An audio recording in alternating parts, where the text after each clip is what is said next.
शिवसेना आणि राष्ट्रवादी या दोन्ही पक्षात पडलेल्या फुटीचा खरा फायदा हा भाजपला कसा होतोय त्याचं उदाहरण यंदाच्या जागावाटपामध्ये दिसून येत आहे। 2019च्या विधानसभा निवडणुकांनंतर समसमान या शब्दावरून भाजप आणि ठाकरेंमध्ये ताटातूट झाली होती। त्यानंतर शिवसेना आणि राष्ट्रवादीमध्ये फूट पडली। हे सगळं घडल्यानंतर देखील यंदाच्या जागावाटपामध्ये भाजपलाच सर्वाधिक फायदा झाल्याचं दिसतंय। बघूया जागावाटपात भाजपच्या वाट्याला सर्वाधिक जागा कशा आल्यात।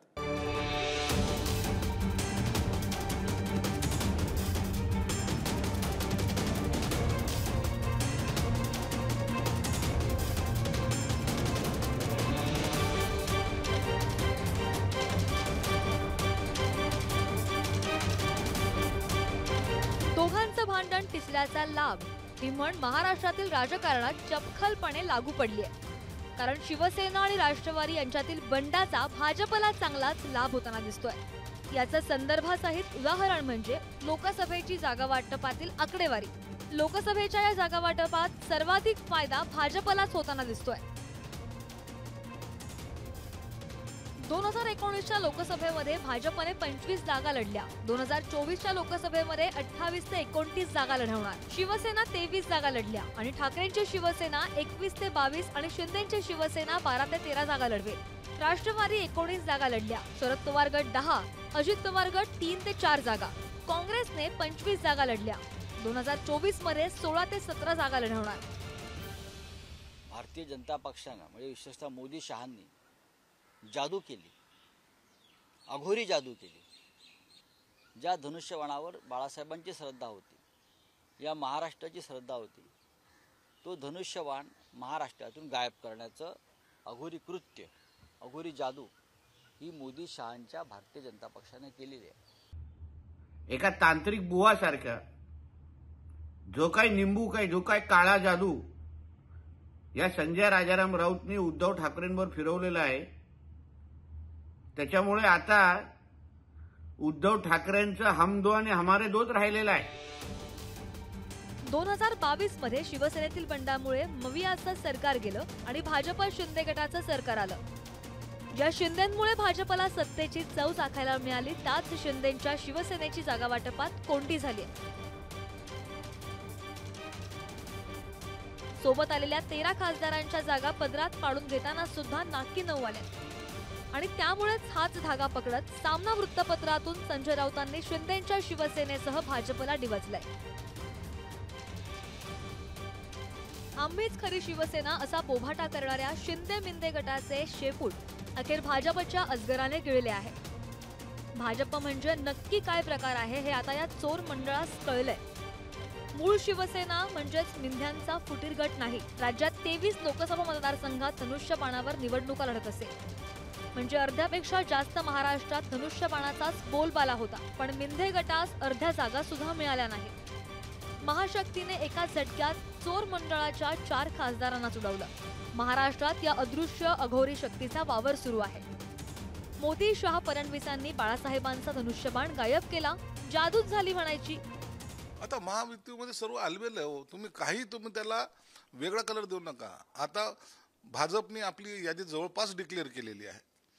आमची जी यादी आहे ते आम्ही टप्प्यावाईज डिक्लेअर करायचं ठरवलं, कारण की आमच्या जे काही निवडणुका आहेत त्या 3ऱ्या, 4थ्या आणि 5व्या बेसमध्ये जास्त आहेत। शिंदे साहेबांची एक पद्धत आहे की सर्वांना बोलून, सर्वांशी विचार करून मतदारसंघामध्ये इच्छुक असलेले त्यांच्याशी चर्चा करून उमेदवार ठरवला जातो। जे ज्यांना बदलले त्यांच्याशी सुद्धा शिंदे साहेबांचं व्यवस्थित बोलणं झालेलं आहे, म्हणून आता नाराजीचा सूर आमच्याकडे राहिलेला नाही। गेल्या वेळेस 23 जागा लढणाऱ्या शिवसेनेला यावेळेस कशा बस्या 13 जागा मिळत आहेत, म्हणजे जवळपास 10 जागांचं नुकसान त्यांचं होत आहे। असं त्यांनी जिंकलेल्या जागापेक्षा एकही जागा जास्त मिळते असं सध्या तरी लक्षण दिसत नाही। जागा वाटपाच्या वाटाघाटीत महाविकास आघाडी असो किंवा महायुती, या दोनही आघाड्यांमध्ये भाजप वगळता सर्वच पक्षांना आपल्या काही जागांबाबत त्याग करावा लागलाय। भाजपने 2019 मध्ये 25 जागा लढल्या, त्या सर्वच जागांवर आपली दावेदारी टिकवून ठेवली आहे। या जागांपैकी बहुसंख्य जागांवर भाजपनं आपले उमेदवार सुद्धा निश्चित केले। मात्र महायुतीतील शिंदेची शिवसेना आणि अजित पवारांना हक्काचे मतदारसंघ त्याग करावे लागले।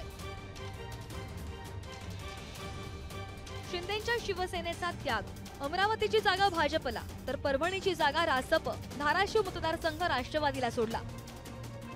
दक्षिण मुंबई, रत्नागिरी, सिंधुदुर्ग, पालघर, ठाणे भाजपकडे जाण्याची शक्यता. नाशिकचा मतदारसंघ राष्ट्रवादीला जाण्याच्या शक्यता. प्रत्येक कार्यकर्त्याची शिवसैनिकाची भावना आहे की हे जागा आपली शिवसेनेची आणि म्हणून आपल्याला ही शिवसेनेलाच सुटावी. निश्चित मला असं वाटतं का येणाऱ्या काळामध्ये आमच्या पक्षाचे मुख्य नेते आणि मुख्यमंत्री शिंदेसाहेब देखील शिवसेनेला ही जागा सुटावी म्हणून आग्रही राहतील. जागा वाटपावरून महाविकास आघाडीत काहीशी उलट चित्र आहे. फुटीमुळे ठाकरेंची शिवसेना आणि शरद पवारांची ताकद घटली आहे. मात्र असं असताना सुद्धा काँग्रेसला जागा वाटपात दोघांच्या तुलनेत अधिक त्याग करावा लागलाय. काँग्रेसचा त्याग भिवंडी, सांगली, वर्धा, जालना, दक्षिण मध्य मुंबई, उत्तर पश्चिम मुंबई या जागांवर आपली दावेदारी सोडली. भिवंडीची जागा राष्ट्रवादी, सांगलीची शिवसेनेला सोडण्याची पाळी काँग्रेसवर आली. वर्ध्यात उमेदवार नसताना सुद्धा ही जागा राष्ट्रवादीने हट्टाने मागून घेतली. विदर्भातील रामटेक, अमरावती मतदारसंघ काँग्रेसला दिले. पश्चिम महाराष्ट्रात कोल्हापूर सुद्धा काँग्रेससाठी सोडलेली आहे आणि त्या बदल्यात सांगली आपल्या पदरात पाडून घेतली आहे. जी गोष्ट आम्हाला जमली नाही ती पवार साहेबांनी करून दाखवली. आम्ही काँग्रेस मुक्त वर्धाचा नारा दिला, जिल्हा परिषद जिंकलो, एक सोडून सगळ्या आमदारकीच्या जागा जिंकलो, पण आम्हाला पंजा मात्र गायब करता आला. पवार साहेबांचे मनापासून आभार की पवार साहेबांनी वर्धेतला पंजा गायब करून दाखवला. विश्व प्रवक्त्यांना आणि उद्धव ठाकरेंना धनुष्यबाण गायब केला याची चिंता पडली आहे. उद्धवजी, तुम्ही सत्तेच्या मोहापायी हिंदुत्व गायब केलं.